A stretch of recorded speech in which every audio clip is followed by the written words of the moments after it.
Bismillahirrahmanirrahim. Innal hamdalillah nahmaduhu wa nasta'inuhu wa nastaghfiruh wa na'udzu billahi min shururi anfusina wa min sayyiati a'malina. Man yahdihillahu fala mudilla lahu wa man yudlil fala hadiya lahu. Asyhadu an la ilaha illallah wahdahu la syarika lahu wa asyhadu anna Muhammadan 'abduhu wa rasuluh sallallahu alaihi wa ala alihi wa sahbihi wa sallama tasliman katsiran mazida. Qala Allah 'azza wa jalla fi kitabihil karim, ya ayyuhalladzina amanu taqullaha haqqa tuqatih wa la tamutunna illa wa antum muslimun.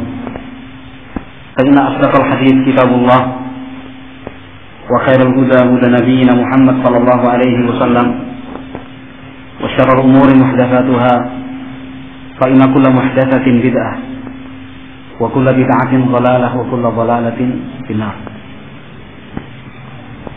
Ayyuhal ikhwah rahimani wa rahimakumullah.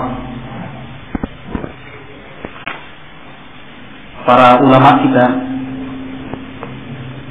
sering menyebutkan bahwa al-insanu mahallu taksiri wa naqsi.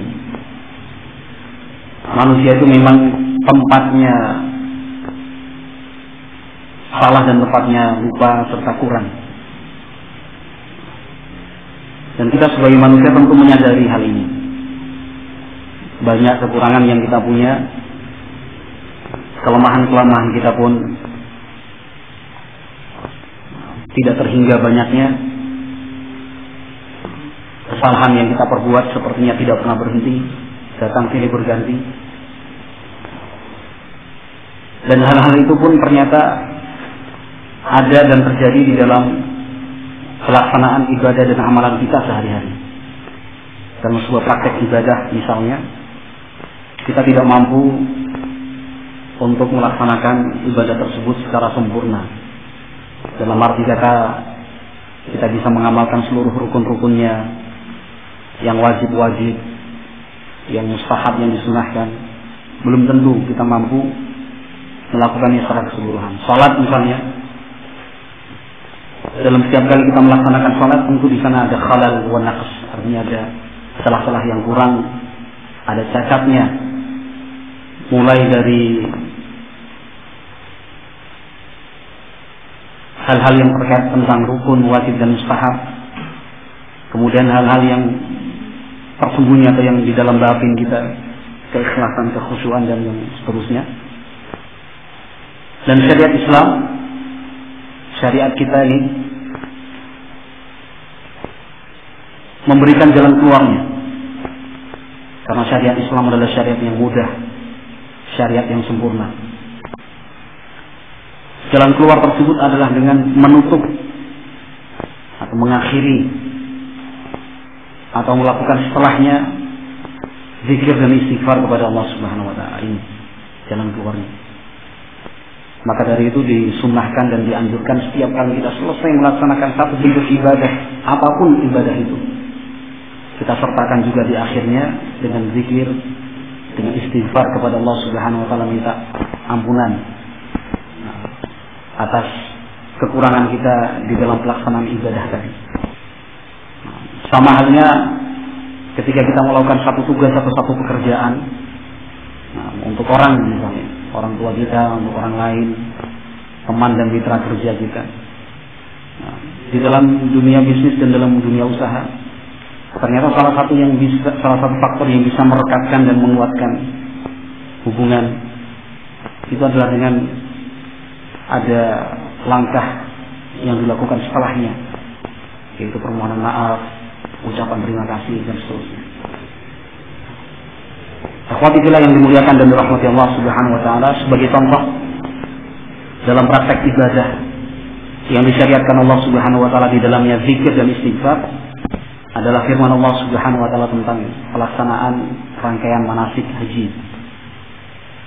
Allah Subhanahu wa taala berfirman dalam Al-Qur'an, "Fa idza qadaytum manasikakum fadhkurullaha ka dzikrikum aba'akum aw ashadda dzikra."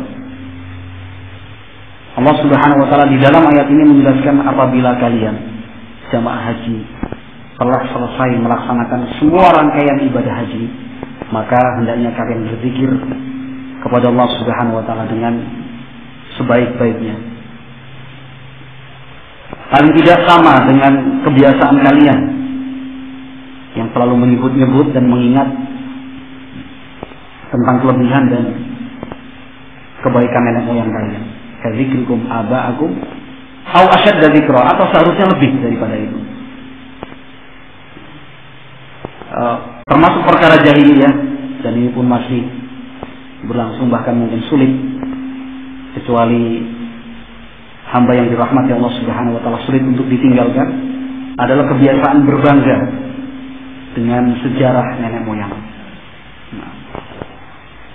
Dia merasa lebih tinggi, lebih baik, takabur, sombong, angkuh dibandingkan orang karena berasal dari keturunan ini. Keluarga saya adalah keluarga seperti ini. Ayah saya, kakek saya dulu adalah seorang pemangku jabatan, seorang penguasa ini dan itu. Itu masih sering. Nah, orang-orang Arab zaman dahulu, orang-orang jahiliyah, mereka sering berbangga, membanggakan nenek moyangnya, yang sampai pada batas mereka meremehkan, menghinakan orang lain, kelompok yang lain, suku yang lain, kabilah yang lain. Bahkan tidak jarang perselisihan, perkelahian dan permusuhan di antara dua kabilah itu asalnya, sumbernya hanyalah dari hal yang sepele tadi. Ketika kakek saya dulu begini, kakek saya lebih baik daripada kakekmu, dan seterusnya.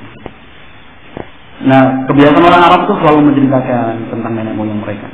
Di dalam ayat ini Allah Subhanahu wa taala perintahkan kepada jamaah haji dengan sesuatu yang mereka pahami, mudah untuk menerimanya. Ketika seseorang bertanya mungkin, bagaimana bentuk berzikir kepada Allah itu dengan bagus, dengan baik? Kadang-kadang orang bertanya, berapa kali, berapa banyak kita berzikir? Allah jelaskan dalam ayat itu, kadzikrikum aba'akum, seperti kebiasaan kalian menceritakan nenek moyang kalian. Itu kan sering dilakukan pagi, siang, malam, setiap kali ketemu orang, dalam bentuk syair-syairnya, syair-syair. Ini kebiasaan orang Arab. Au asyadda dzikra, bahkan seharusnya lebih dari kebiasaan kalian di dalam menyebut dan mengingat nenek moyang kalian. Ayolah yang dimuliakan dan dirahmati Allah Subhanahu wa taala. Maksudnya di dalam ayat ini Allah memerintahkan setelah selesai melaksanakan ibadah haji bukan berhenti, tapi ada amalan lain yang harus disertakan, berzikir, terus berzikir. Itu untuk menutup kekurangan dan semakin menyempurnakan rangkaian manasik tadi. Yang terkesan, masyaallah ikhwah yang dimuliakan dan dirahmati Allah, terkesan bagi sebagian umat Islam kalau satu bentuk ibadah itu telah diamalkan dari awal hingga akhir, berarti sudah selesai, usai, tidak ada tindak lanjutnya. Padahal di dalam Islam diperintahkan, disyariatkan setiap selesai ibadah, selesai dari satu bentuk amalan, ada lanjutannya, berzikir, istighfar. Tentang sholat misalnya, Allah Subhanahu wa taala berfirman dalam Al-Quran tentang sholat Jumat, Allah menyatakan, فَإِذَا قُضِيَتِ الصَّلَاةُ فَانْتَشِرُوا فِي الْأَرْضِ وَابْتَغُوا مِنْ فَضْلِ اللَّهِ وَاذْكُرُوا اللَّهَ كَثِيرًا ila akhir ayat, la'allakum tuflihun. Apabila salat Jumat itu telah selesai dikerjakan, fantashiru fil ardi wabtaghu min fadlillah, kalian boleh kembali menyebar di atas muka bumi ini dan carilah rizki dari Allah Subhanahu wa taala yang baik. Tetapi wadhkurullaha katsiran, banyak-banyaklah berzikir kepada Allah Subhanahu wa taala. Selesai salat Jumat, assalamualaikum warahmatullahi wabarakatuh, assalamualaikum warahmatullahi wabarakatuh, zikir, salat. Bukan berarti selesai ibadah itu. Ada ibadah lain. Sehingga para ulama rahimahumullah, ayyuhal ikhwah yang dimuliakan dan dirahmati Allah,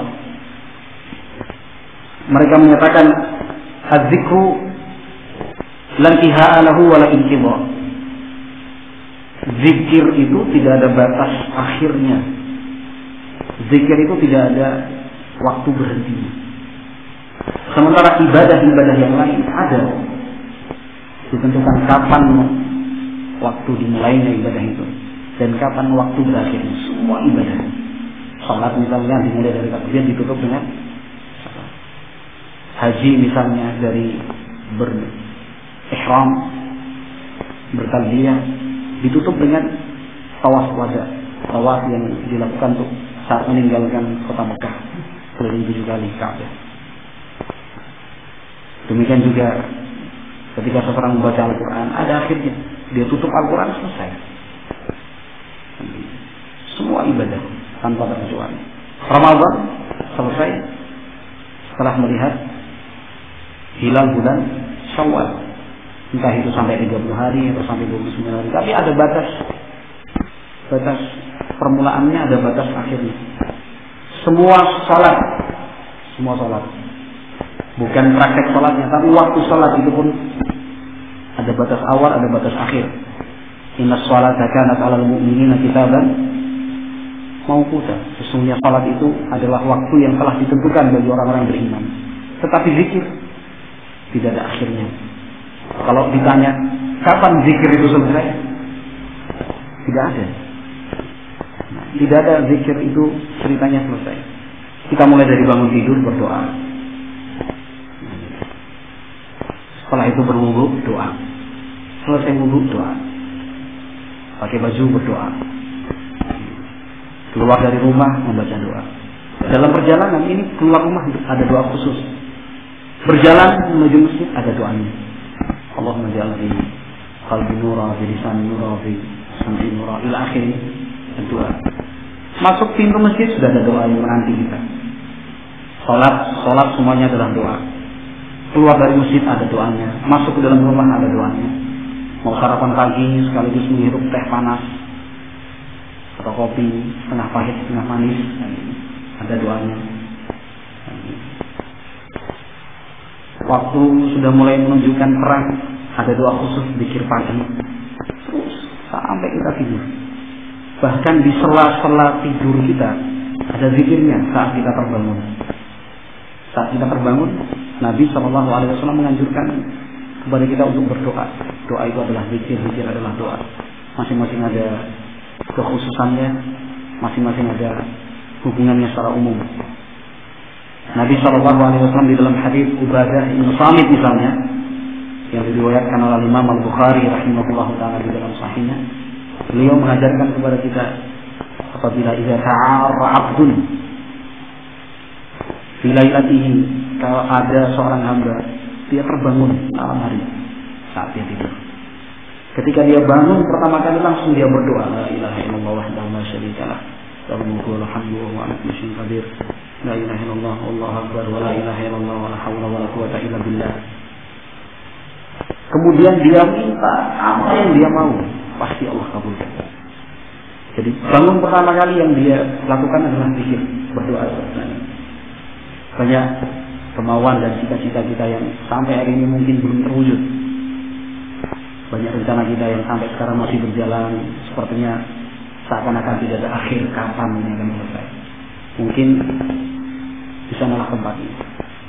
Para ulama rahimahumullah, mereka ada di antara mereka beberapanya sampai menceritakan kepada kita betapa dahsyatnya doa yang dilakukan seperti yang diajarkan ketika bangun malam, terbangun dari tidurnya yang pertama kali dilakukan adalah doa. Jadi langsung ingat, tidak ada kegiatan yang lain, minum dulu, tidak, bangun langsung berdoa.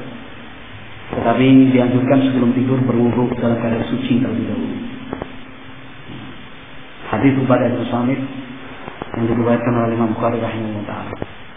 Demikian juga misalnya ketika kita sedang tidur, kemudian bermimpi-mimpi buruk, lalu kita bangun dari tidur, yang pertama kali dilakukan adalah berta'awudz, meminta perlindungan kepada Allah Subhanahu wa taala dari hal-hal yang kita takutkan, dari hal-hal yang bisa memadaratkan diri kita. Seperti itulah zikir, selalu berputar, tidak ada akhir. Mana ujung awalnya, mana ujung akhirnya, tidak ada. Ikhwatibillah yang dimuliakan dan dirahmati Allah, dan Rasulullah SAW beliau yang telah melaksanakan amanah, menyampaikan wahyu dan risalah dari awal hingga akhir, dari hal-hal yang umum sampai yang paling rinci sekalipun itu telah disampaikan Nabi Shallallahu Alaihi Wasallam untuk umat ini tanpa terkecuali. Semuanya lengkap. Dan Allah Subhanahu Wa Taala memerintahkan kepada Nabi untuk bertasbih, untuk beristighfar, banyak-banyak bertasbih, banyak-banyak beristighfar sebelum beliau meninggal dunia, untuk atau dalam rangka menutup celah-celah kekurangan yang mungkin saja terjadi selama perjalanan dakwah Nabi Sallallahu Alaihi Wasallam, sehingga lebih sempurna, sehingga lebih baik di sisi Allah Subhanahu Wa Taala. Allah Subhanahu Wa Taala berfirman dalam Al-Quran dalam satu surat pendek, "Idza jaa nasrullahi wal fath wa ra'aitan nasa yadkhuluna fi dinillahi wajah fasabbih bihamdi rabbika wastaghfir innahu kana tawwaba." Umar bin Khattab radhiyallahu taala mengumpulkan sebagian sahabat, di antara mereka ada Ibnu Abbas radhiyallahu taala anhu. Beliau menanyakan kepada para sahabat yang hadir saat itu, ada min ahlul badr, veteran perang Badar. Demikian juga kalangan Ansar dan Muhajirin yang dari kalangan tua. Umar bertanya kepada mereka, apa maksud dari surat ini? Masing-masing menafsirkan, menyampaikan apa yang mereka pahami radhiyallahu ta'ala anhum ajma'in, tetapi Umar tidak puas. Sampai akhirnya Umar meminta kepada Ibnu Abbas untuk berbicara. Ibnu Abbas radhiyallahu ta'ala anhum langsung menyatakan, huwa ajalu, huwa qurbu ajali Rasulullah sallallahu alaihi wasallam. Makna dari surat ini dari awal hingga akhir menunjukkan semakin dekatnya ajal Rasulullah sallallahu alaihi wasallam, yaitu wafatnya beliau. Umar kemudian membenarkan apa yang disebutkan Ibnu Abbas. Nah, ayat ini, surat ini diturunkan Allah saat-saat mendekati wafatnya Nabi sallallahu alaihi wasallam. Sejak surat ini turun, kata Aisyah radhiyallahu taala, Nabi memperbanyak, meningkatkan kuantitasnya, berdoa subhanakallahumma wa bihamdik, bertasbih, beristighfar, beristighfar. Kata para ulama di dalam tafsir mereka rahimahumullah, ini adalah bimbingan syariat, ajaran di dalam agama kita bahwa untuk menyempurnakan ibadah dan amalan harus disertakan di akhirnya dengan tasbih, zikir, beristighfar kepada Allah Subhanahu wa taala. Contoh-contoh yang lain tentu banyak. Setiap kali kita selesai melaksanakan satu kegiatan, tidak lupa kita ucapkan alhamdulillah. Seperti selesai makan, selesai minum, Allah cinta kepada hamba yang setiap kali dia selesai makan, setiap kali dia selesai minum, dia ucapkan alhamdulillah. Seperti yang diberitakan sahabat yang mulia Anas bin Malik radhiyallahu ta'ala anhu di dalam Sahih Muslim. Maka akhwati fillah yang dimuliakan dan dirahmati Allah Subhanahu wa taala, mudah-mudahan semua amalan yang selama ini kita kerjakan, kekurangan-kekurangan yang ada di dalamnya, kelemahan cacat yang ada di sana, ditutup oleh Allah Subhanahu wa taala, kesalahannya pun digugurkan oleh Allah Subhanahu wa taala dengan kita memperbanyak zikir dan istighfar. Sampai pada kesempatan kita mengadakan majelis, pertemuan semacam ini, misalnya diskusi, berbincang-bincang, entah apapun tema dan bahan yang dibicarakan, Nabi SAW mengajarkan kepada kita, kalau sudah selesai, jangan lupa untuk membaca doa kafaratul majlis. Membaca doa kafaratul majlis. Kafarah itu artinya penggugur, mengikuti wazan fa'ala yufa'ilu fa'ala. Kafarah itu artinya penggugur, penghapus. Maka untuk menghapus dan menggugurkan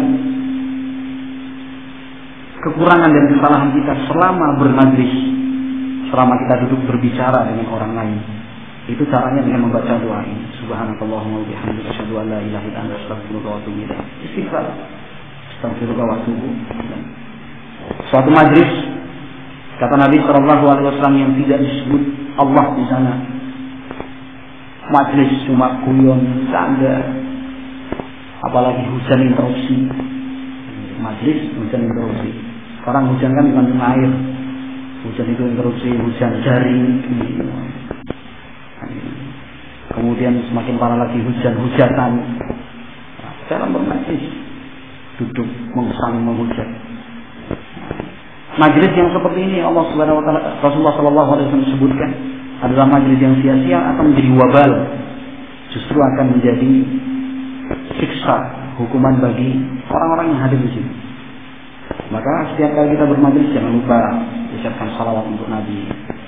Jangan lupa kita berzikir, menyampaikan nasihat. Ya meskipun akhirnya yang kita bicarakan masalah duniawiyah, masalah tema-tema terkini misalnya, tidak mengapa, sesuatu yang mubah, tetapi harus jangan disisipkan, dihiasi dengan salawat, menyebut nama Nabi serta dengan salawat, atau dengan ayat-ayat Al-Quran. Usahakan di sana, atau dengan nasihat. Setelah itu kita sempurnakan lagi dengan penutup doa kafaratul majlis, subhanakallahumma bihamdika ila akhir dan doa. Khotibullah yang dimuliakan dan dirahmati Allah Subhanahu wa taala, mudah-mudahan kata-kata pembuka tadi bermanfaat untuk saya dan antum semua. Kemudian kita lanjutkan membaca beberapa hadis dari kitab yang telah kita baca sampai hadis nomor berapa?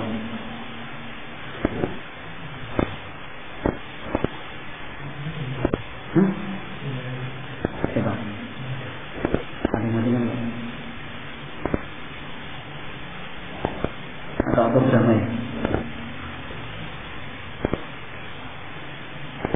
Pakai dengan halaman disambar. Rambut Rasulullah ya.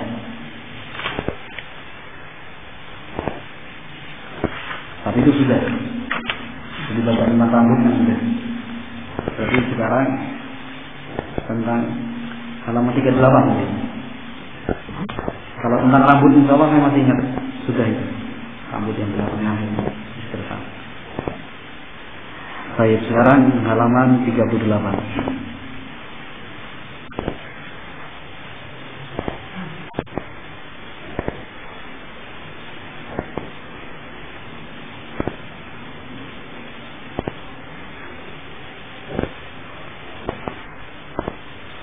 Bismillahirrahmanirrahim. Qala al-Imam Tirmidzi rahimahullahu taala,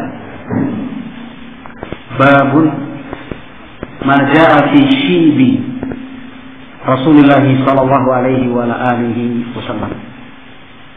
Bab yang menjelaskan tentang rambut uban Rasulullah sallallahu alaihi wa alihi wasallam. Jadi shib itu artinya uban, rambut putih. Riwayat pertama disebutkan oleh beliau di sini, an Qatadah qala qultu li Anas ibn Malik. Qatadah adalah Qatadah bin Ja'amah As-Sadusi, termasuk orang yang paling dekat dengan Anas bin Malik. Jadi murid-murid Imam Anas, sahabat yang mulia Anas bin Malik itu banyak. Di antaranya adalah Qatadah, yang paling terkenal adalah Thabit Ibnu Anas Al-Bunani rahimahullah. Jadi faktor kedekatan pun, ayo ikhwah yang dimuliakan dan dirahmati Allah, faktor kedekatan itu ternyata juga sangat penting. Sampai-sampai para ulama rahimahullah dalam membahas hadis dan para perawinya, mereka juga menyusun, mengelompokkan di antara sekian ratus murid-murid imam atau ulama tersebut, siapa saja yang berada di ring satu. Ring satu itu adalah murid-murid yang paling dekat, yang paling dipercaya. Saya menyebutkan hal ini selintas agar kita benar-benar memilih teman dekat. Dengan benar memilih teman dekat itu siapa? Mereka adalah teman-teman yang tentunya bisa memberikan manfaat, dan kita pun bisa memberi manfaat untuk dia. Itu yang paling terpenting. Kadang-kadang kita berpikir cari teman yang bisa kita ambil manfaatnya. tapi harus disertakan juga teman yang kita bisa ambil manfaat dari dia, dan kita pun berkesempatan memberi manfaat untuk dia. Kalau misalnya hanya satu arah, maka yang terbaik hanyalah dia, teman kita. Sementara kita tidak termasuk predikat terbaik. Kata Nabi SAW, khairun nasi anfa'uhum linnas, kan gitu. Sebaik-baik orang itu adalah orang yang paling bisa memberi manfaat untuk orang lain. Jadi kita tidak merasa puas punya teman orang-orang baik semua soleh, kan gitu misalnya. Atau dekat dengan ustaz, atau dekat dengan orang kaya misalnya, atau dekat orang-orang yang punya kelebihan. Kita tidak merasa puas cukup sampai di situ. Tetapi kita harus bisa melangkah lebih jauh lagi. Kita pun bisa memberi manfaat timbal balik ke dia. Karena apapun kebaikan yang bisa kita ambil dari orang itu, kita diperintahkan oleh Rasulullah SAW untuk membalas dengan yang setimpal, sebanding. Kata Nabi dalam hadis Ibnu Umar, "Man ahsana ilaikum fakafi'uh." Barang siapa yang berbuat baik kepada kalian, maka balaslah dengan yang setimpal senilai. Kalau tidak bisa, jangan lupa ucapkan terima kasih, doakan dia, jazakallahu khairan, Allah barik dan seterusnya. Ikhwati fillah yang dimuliakan dan dirahmati Allah, itu kaidah dalam berteman, bersahabat. Harus ada, kita pilih teman, saya bisa ambil manfaat dari dia, dan saya pun harus bisa memberi manfaat untuk dia. Meskipun manfaat yang kita terima dan kita berikan itu tidak sama. Meskipun tidak sama. Kita punya teman A misalnya, dia orangnya alim, pinter, belajar bahasa Arabnya sudah cukup lumayan, kita dekat dengan dia untuk kita tanya tentang ilmu bahasa Arab. Kalau kita ingin memberi balasan yang simpel, kan nggak mungkin ngajari dia bahasa Arab.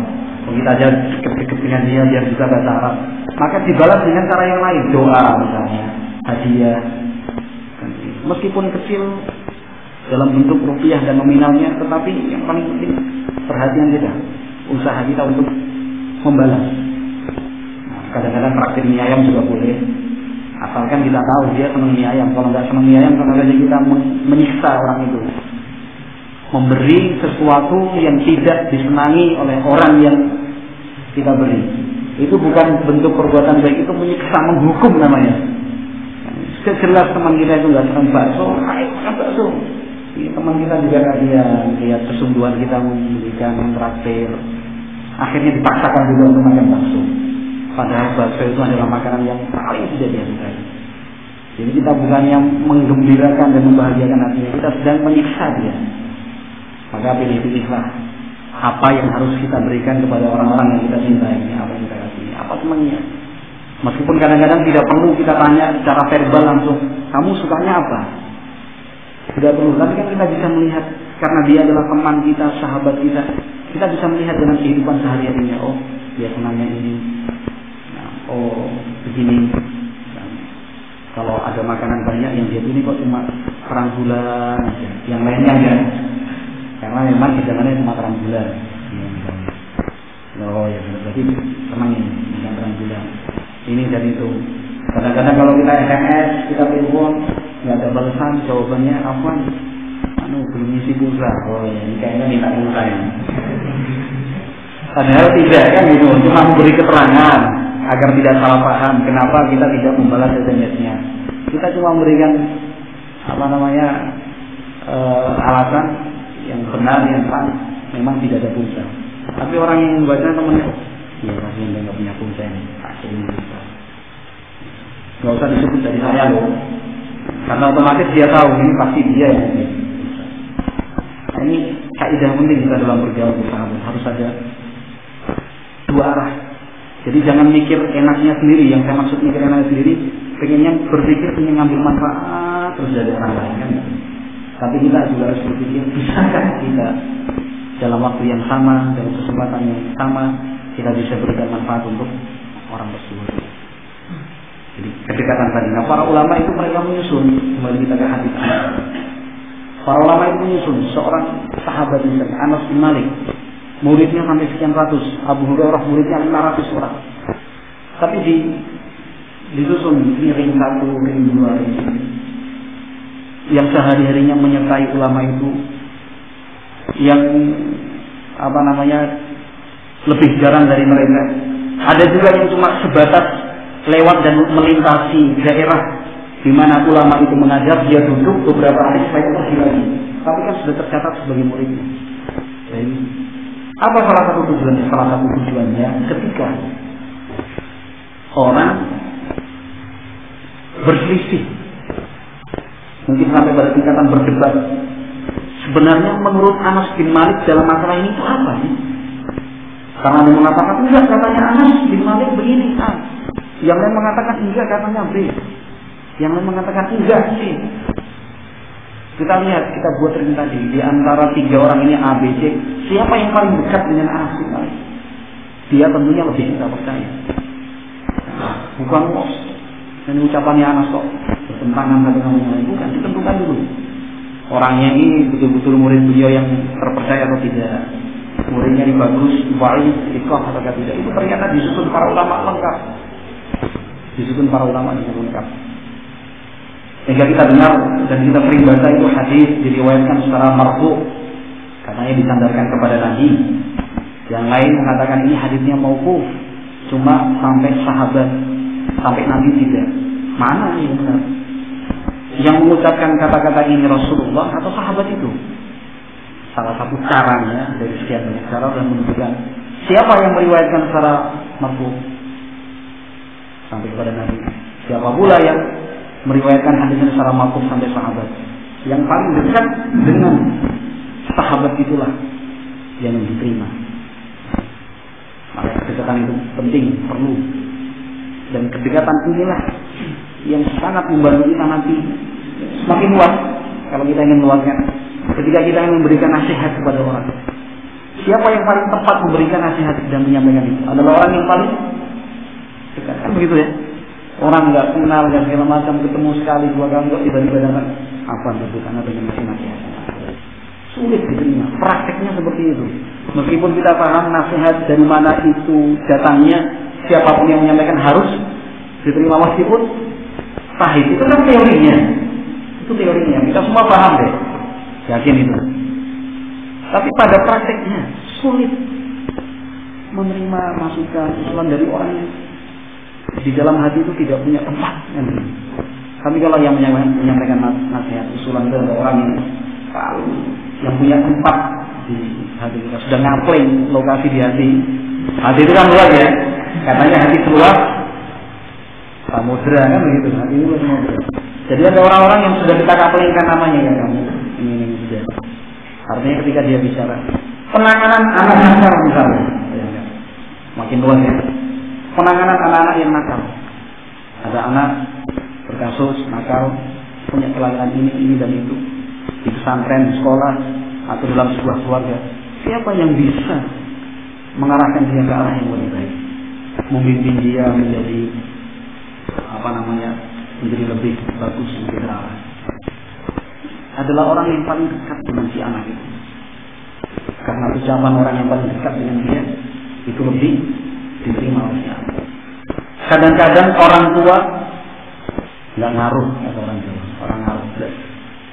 Ibunya menyampaikan, sudah bahasanya panggil nangis, tetap anaknya enggak. Bapaknya pun demikian, orang yang panggil dia segani katanya ayah, panggilnya enggak masuk juga. Sehingga tidak tepat juga ketika kita katakan orang yang paling berkewajiban untuk menasihati anak adalah orang tua, atau kita katakan orang yang paling berhak menasihati dan berkewajiban menasihati anak adalah guru. Kita tunjukkan orang per orang itu juga orang. Tapi orang yang paling berkewajiban untuk membimbing, mengarahkan anak yang berkasus tadi adalah orang yang paling dekat di hatinya. Mungkin ustadznya lebih dekat kepada dia, atau mungkin kakak-kakaknya, meskipun bukan kakak kandungnya, kakak kelasnya misalnya, lebih dekat ke dia. Nah, ini metode yang diajarkan oleh Islam. Jadi tidak selalu orang yang punya kelainan jiwa misalnya terus dibawa ke psikiater. Belum tentu orang yang sakit itu meskipun keluarganya bawa, ayo kita antar semua, naik mobil, yang penting kamu ketemu sama psikiater dulu, ahli kejiwaan. bukan keinginannya sendiri. Banyak yang seperti itu ternyata tidak sembuh-sembuh atau lama, karena bagi dia dokter itu kurang beriman. Meskipun sampeyan ini profesor, spesialis gini, kan tetangga kita banyak ya, juru gitu, sama saja jiwa, kan begitu. Ternyata tidak benar di hati orang yang saya itu. Justru ketika dia dibawa menemui mbahnya, neneknya, yang dia dari kecil dididikkan orang tuanya di rumah neneknya itu. Setelah dia besar, diambil kembali oleh orang tuanya. Setelah diambil orang tuanya, kehidupan bagus, tapi tercipta satu masalah, kasus patah hati di kamu karena minta motor tidak diberikan. Itu namanya patah hati. Ini patah hati tidak selalu dimaksud dengan putus cinta, bukan. Patah hati itu sebabnya banyak ini maksudnya. Patah hati itu banyak keinginannya tidak dikabulkan orang tuanya. Akhirnya sudah pendiam, yang semula orangnya riang, ceria, pendiam, sama dia bicara kurus yang mau makan. Dibawa ke dokter, dicek, di lab, semuanya normal. Darah putih, darah merah, nah, semuanya bagus. Dibawa ke psikiater juga nggak ngaruh gitu. Kenapa? Ketika dibawa ke tempat yang mbahnya di desa di kampungnya, masya Allah, makannya tiap hari tak bakul-bakul gitu. Dimasakan sayur-sayuran desa, tempe bacem, tahu bacem, sayur oblok-oblok, tahu oblok-oblok, segala macam bayung, dimasakan mbahnya dengan penuh kecintaan. Persis saat mbahnya itu merawat dia sejak kecil, sejak SD. Sama orang tua sudah dibawa ke tempat mbahnya, karena di rumahnya malah ganggu kan gitu. Balik dia, ternyata di tempat mbahnya dia menemukan sesuatu yang dianggap hilang, dapatkan kasihnya. Kenapa? Karena ternyata di hati anak tadi yang paling dekat adalah simbahnya. Yang paling dekat adalah simbahnya. Jadi kita tinggal tanya sekarang siapa yang paling dekat dengan kita, yang hati kita siapa. Nah, orang juga bercerita curhat, kalau bahasa kita tentu dia akan pilih orang. Adalah orang yang dianggap paling dekat dan paling mengerti keadaan. Itu penting. Nah, kalau dibahas lebih rinci lagi, kita petik ayat-ayat Al-Quran, kita nukil hadis-hadis Nabi, kemudian praktek keseharian di dalam syariat Islam, kemudian kasus-kasus nyata yang ada sekarang ini memang yang faktor kedekatan itu, dan termasuk berdakwah. Nabi SAW itu diperintahkan Allah pertama kali berdakwah kepada siapa? Orang-orang yang terdekat. Wa anzir ashiratakal aqrabin. Nah, jadi yang terdekat apa dan siapa serta bagaimana yang ini. Jadi sebuah buku bagus ini. Mungkin ada yang tertarik menulis, monggo. Dan sampai kedahuluan saya. Tapi belasan tahun yang akan datang mungkin. Baik, itu sekilas tentang Qatadah dan Anas bin Malik radhiyallahu ta'ala. Qala radhiyallahu ta'ala hal khadaba Rasulullah sallallahu alaihi wasallam qala lam yablugh dzalik. Innama kana shiban fi sidghais. Walakin Abu Bakr radhiyallahu ta'ala khadaba bil hanna'i wal katan. Kata Anas, berkata Qatadah radhiyallahu ta'ala, aku bertanya kepada Anas bin Malik, apakah Nabi sallallahu alaihi wasallam pernah menyemir rambutnya, memberikan warna? Kata Anas, belum terjadi seperti itu.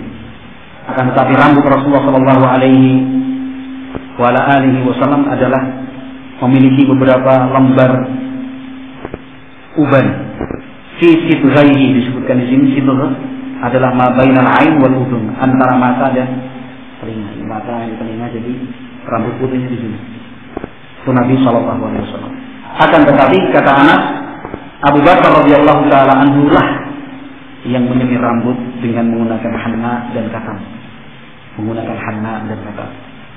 Nah, artinya di dalam Islam ini memang diperbolehkan kita merubah warna rambut, selama warna yang kita rubah itu bukan dari hitam ke warna yang lain.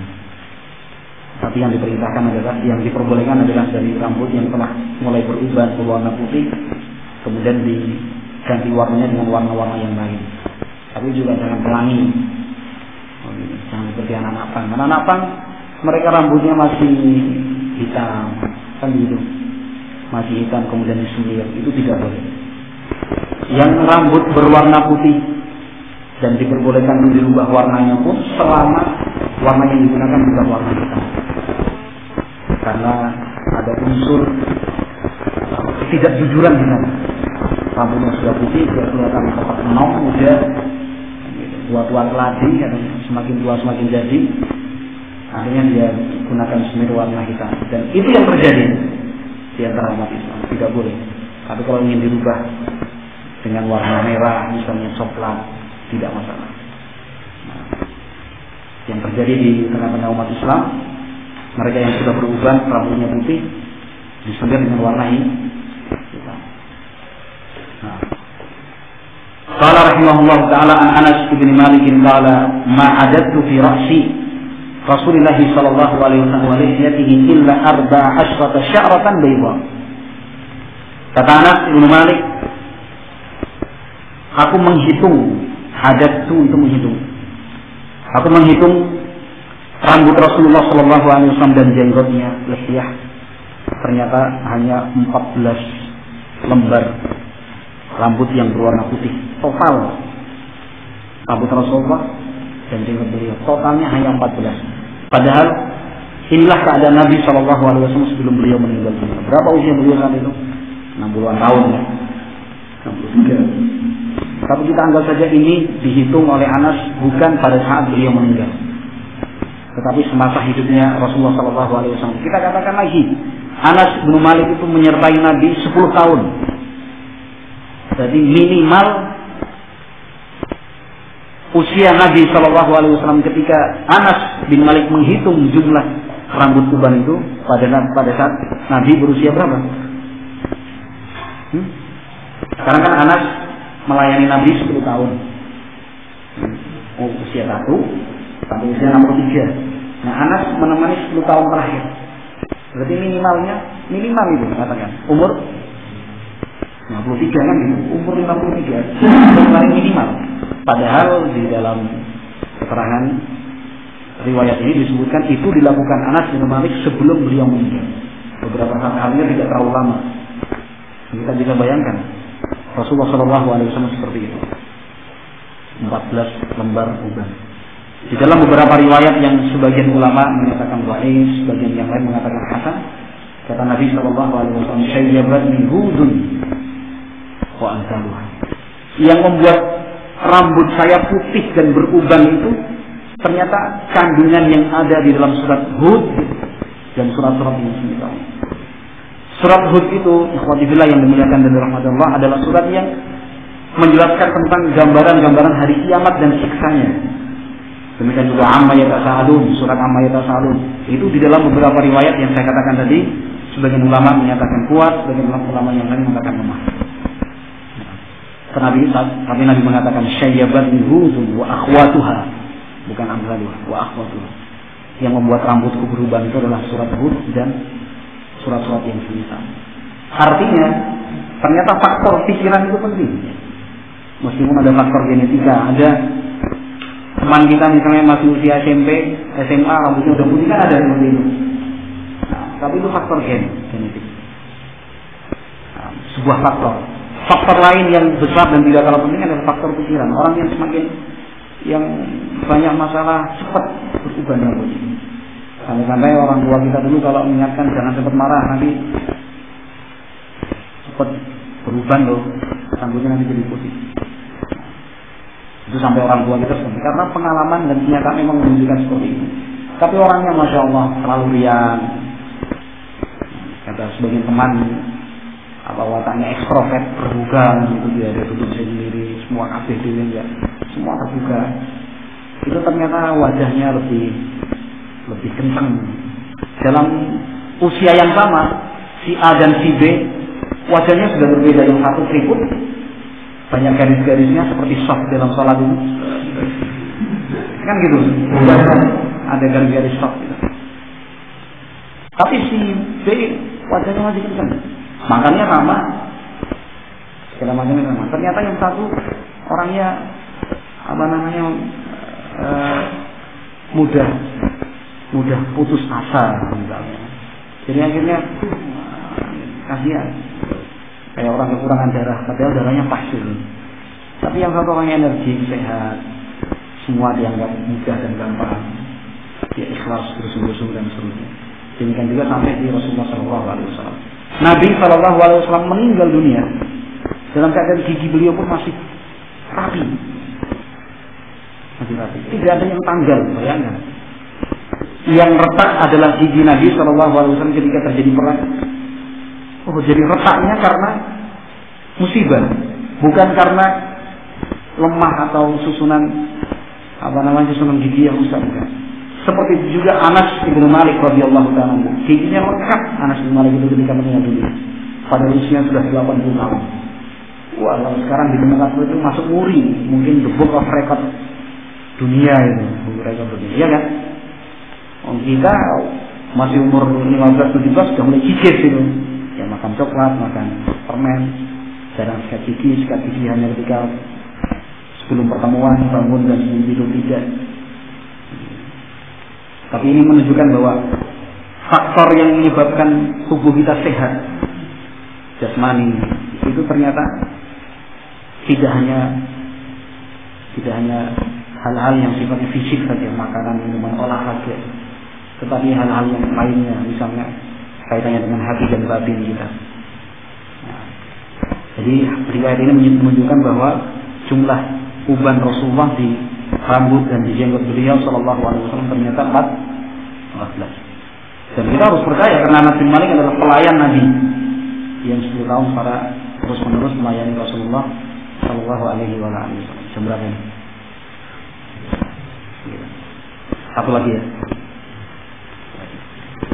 Qala rahimahullah ta'ala an Simak ibn Harbin. Qala sami'tu Jabir ibn Samurah wa qad su'ila an shi'bi Rasulillah sallallahu alaihi wasallam faqala kana idza dahana ra'sahu lam yura minhu shibun wa idza lam yudhan ru'ya minhu shay'un wa fi riwayatin lam yakun fi ra'si Rasulillah sallallahu alaihi wasallam shibun illa sya'aratun fi mafrati ra'sihi idza dahana wa arahunnat dahin wa arahunnat idza dahana wa arahunnat dahnu. Jabir bin Samurah pernah ditanya tentang uban Rasulullah sallallahu alaihi wasallam. Beliau menjawab, apabila Rasulullah sallallahu alaihi wasallam menggunakan minyak rambut, dahana itu minyak rambut. Apabila beliau meminyaki rambut, uban itu tidak terlihat, lam yura, tidak terlihat. Shibun, rambut putih. Rambut putih itu tidak terlihat. Wa idza lam yudhan ru'ya minhu syai'un. Tapi kalau beliau tidak memberi minyak rambut, tidak meminyaki rambut beliau, terlihat sedikit. Artinya ada yang terlihat. Di dalam riwayat yang lain, di rambut Rasulullah SAW tidak ada rambut putih kecuali beberapa lembar saja. Itu pun di mafrati ra'sihi, di tempat pembelahnya rambut beliau SAW. Idza dahana, kalau beliau meminyaki rambut, warahunat dahan, maka minyak rambut yang beliau pakai itu menutupi atau menyembunyikan uban beliau sallallahu alaihi wasallam. Jadi menggunakan minyak rambut itu termasuk sunnah Nabi sallallahu alaihi wasallam. Nah, tentunya rambut kita berbeda jenisnya, kan gitu. Ada yang kering, ada yang basah. Maka tidak mengapa kemudian kita pilih-pilih minyak rambut. Kalau memang rambut kita adalah jenis dan tipe yang harus mendapatkan perlakuan khusus, tidak mengapa kita beli minyak rambut sampai ratusan ribu misalnya. Wah, nggak zuhud nih misalnya. Minyak rambut itu 1.000 bukan masalah zuhud dan tidaknya.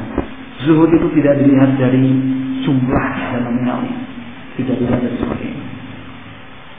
Tapi faktor yang lain adalah melihat kondisi dan keperluan kita.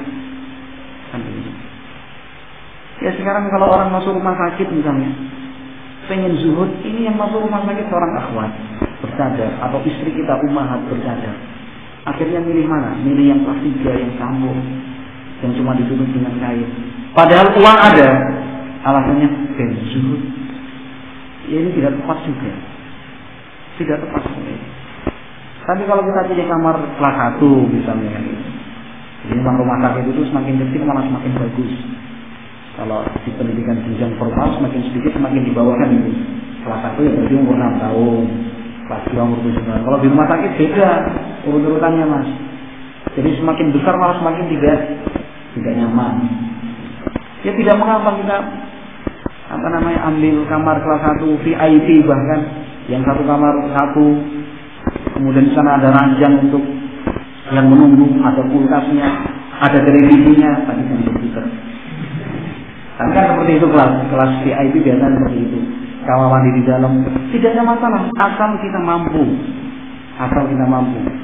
Kalau kita tidak punya kemampuan di situ, ya ukurlah kemampuan kita. Jangan bilang kelas jiwa itu ben keluarganya dari urunan. Paling iman itu yang bantu. Ya nggak seperti itu juga. Itu menggantungkan harapan kepada orang lain ya, menyusahkan juga. Tadi yang ingin saya sampaikan tadi, pakai minyak rambut, tidak usah terlalu berhitung. Kalau memang rambut kita, saya katakan tadi, membutuhkan perlakuan khusus. Kan begini, rambut kan beda-beda ya dari kedokteran yang ada rambut, dan itu terjadi. Saya punya teman itu rambut salah pakai sampo, salah pakai minyak rambut, malah rontok rambutnya, malah kotak. Betul kan lagi? Mungkin terjadi. Itu terjadi pada Andi, teman saya. Bukan namanya Andi. Itu terjadi pada teman saya. Rambutnya akhirnya rontok botak akhirnya ke sana kemari. Dokter kulit, dokter spesialis semua. Ternyata kesimpulannya karena ceritanya dikasih minyak rambut cem-ceman banget. Ya kita tidak usah membicarakan mereknya apa, bisa diadukan. Tidak usah mereknya apa, saya juga nggak tahu mereknya apa. Tapi yang jelas cem-ceman, tahu cem-ceman ya? Tahu nggak?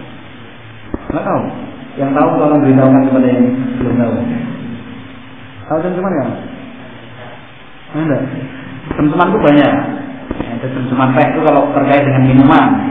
Tapi kalau cem-ceman itu yang botol besar, terus terbuat dari pengolahannya masih tradisional itu. Misalnya lidah buaya dikepuk itu kemudian disaring sendiri, terus dikasih pewangi dan pengharum. Itu yang saya maksud salah pakai sambalnya. Sangat tradisional sekali. Dan itu masih dipakai di sebagian orang-orang lain itu. Karena memang murah, sak botol cuma 7.000 kalau. Akhirnya rambutnya rusak. Saya ingin menyatakan bahwa dari hadis yang kita baca ini memang menggunakan minyak rambut itu sunnah pakai sesuai keperluan dan kebutuhan kita. Kadang-kadang minyak rambut itu ada yang bentuknya jelly, jadi bisa dibentuk. Bisa dibentuk kayak Ultraman Taro. Dibuat gini segala macam. Ya tidak, artinya sesuai kebutuhan kita, secukupnya lah. Kalau misalnya kita menggunakan sampo minyak rambut yang kemudian justru menimbulkan madarat pada rambut dan kulit kepala saya, jangan dipaksakan. Periksa dokter yang ahli segala macam. Oh, dengan ini minyak rambutnya harus yang begini. Rambutnya sudah beli. Pas tanya ke toko, obat apotek misalnya, saya dapat keterangan dari dokter gini. Wah, itu mahal pak. Satu tempat ini 200.000. Eman akhirnya. Ya, tidak perlu eman. Pokoknya uang. Makanya beli setengah dan seperempatnya nggak boleh itu. Harus beli itu. Nah, wallahu a'lam. Mudah-mudahan bermanfaat. Salah di kesempatan yang akan datang lebih pagi lagi. Tapi saya datang dari Boyolali bukan dari rumah. Saya agak macet. Subhanallahumma wa bihamdihi asyhadu an la ilaha illa anta astaghfiruka wa atubu ilaik. Walhamdulillahirabbil alamin.